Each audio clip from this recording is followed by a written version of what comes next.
Reddit is a network of forums dedicated to different topics called subreddits. In today's video, I want to talk about a post that was on r/relationship advice. A post that kicked off something so shocking and devastating that no one could have predicted the outcome.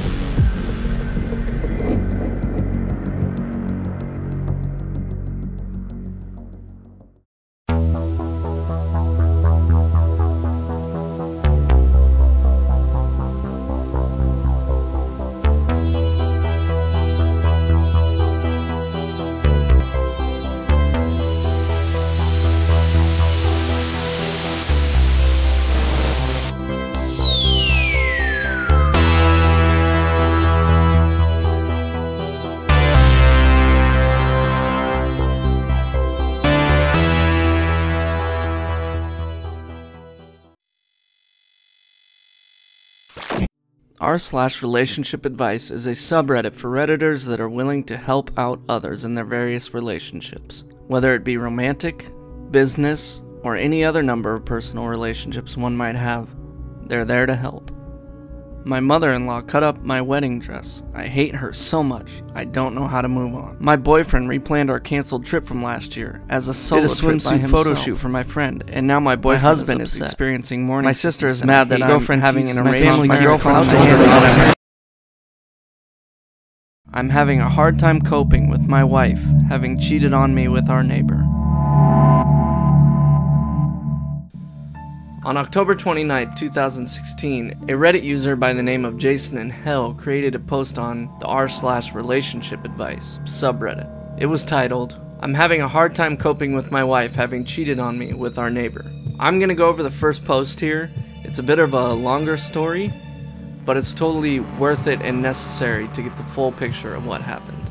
He starts off by saying that his wife cheated on him over a year ago, and he decided to stay with her for the kids, and she cheated on him with their neighbor, and he's still having a hard time with it.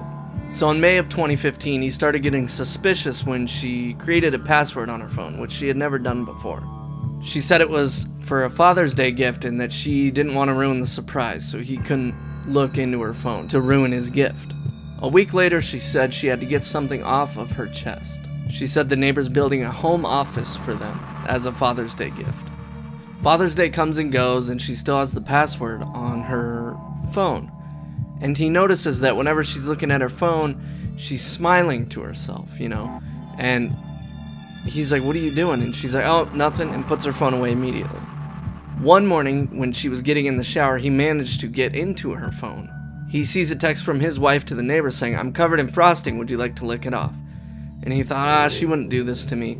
Keep in mind, this is the year prior. This is before she had cheated on him. He's like, she wouldn't do that to me. And he wrote it off as her weird sense of humor. Time goes on, and the neighbor's spending more time at Jason's house, working on the office. But the office construction is going too slowly for that to really be the case. So he puts up a software on her phone to be able to see all of her text messages.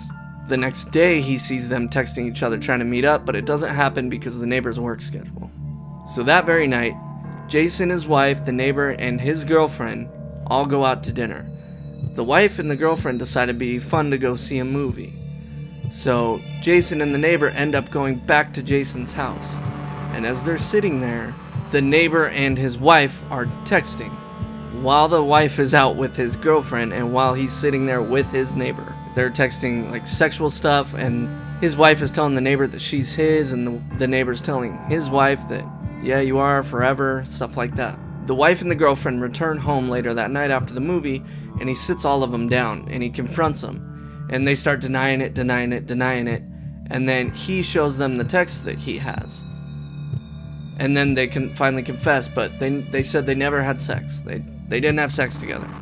The neighbor's girlfriend says, well, if they're not having sex, it can't be that serious. What? I don't understand that lady. So the neighbor and his girlfriend go home, and Jason and his wife are arguing all night. And eventually Jason says, well, I'm just gonna leave. He says, I'm gonna leave you, I can't do this, we're done. And his wife says, I will make sure you never see the kids again. Jason had tried to commit suicide in high school, and she planned to use that against him so she could never see his kids again. So they argue all night. He doesn't want to lose his kids, but they decide to take a break while trying to figure everything out. The next day, Jason is at work and he gets a text from his wife saying the kids are upset. I told them what happened. And so Jason goes home and he thinks that his son is just wrecked over this, which he probably is, because he said that in his son's mind, mommy made daddy mad, so mommy has to leave. So if he's also leaving, that must have meant that his son made him mad. That's what was going on in his son's head. So Jason felt terrible and he begged her to stay, and she said, okay, I'll stay, but you have to apologize to the neighbor, because our kids are friends that we're gonna have to see him, or we're gonna have to socialize with them. So Jason agrees and he apologized to the neighbor. Again, what? I wouldn't have. So he apologizes to the neighbor, and then a year goes by and everything's fine until Jason makes this post. It's near Father's Day again, and she sends the neighbor lewd pictures, but she claims it's an accident.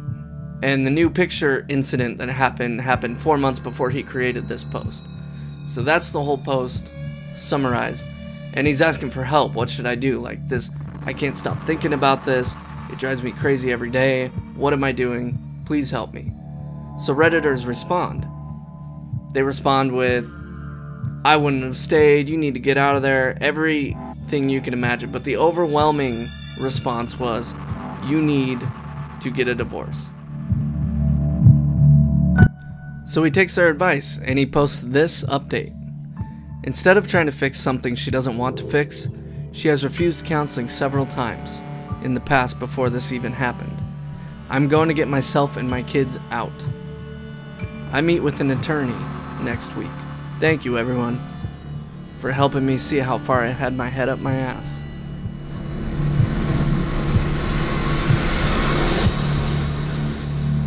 Montgomery County 911, where's your emergency? 203 South Madison Street. In what town? Darlington. Hey, what's going on there? I just stabbed myself and I killed my 2 children. You stabbed yourself and killed your 2 children? Mm-hmm. Okay, and what's your name?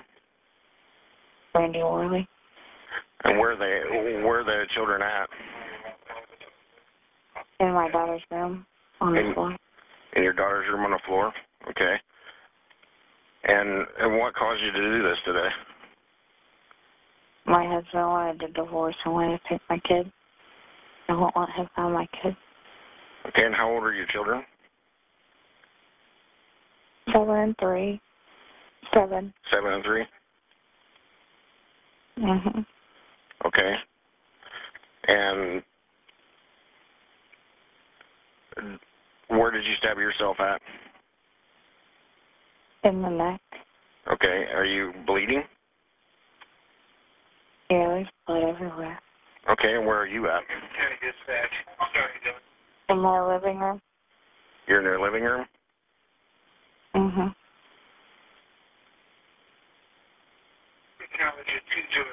Okay, and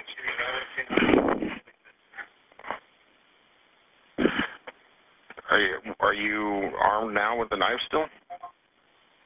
No, it's in my children's room. Okay, are you still there? Hello? Yeah. Okay, where's your husband at? Downstairs somewhere. Okay, what's his condition? I don't know. I haven't talked to him. And when you say downstairs, is he in a basement or? Yeah. Okay, what's his name?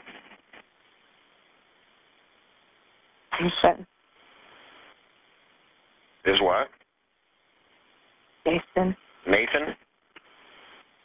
Jason. Jason? Jason Worley? Yeah.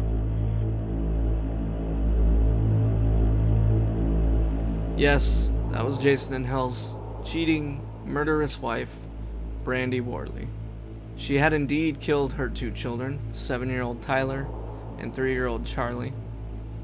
After what you just heard, Brandi's mom showed up at the house, and once she saw what had happened, she was obviously hysterical. The police eventually did arrive. She survived, and she went on trial. She initially pleaded not guilty, because of course she did. But then she eventually changed it to guilty and got sentenced to 120 years in prison.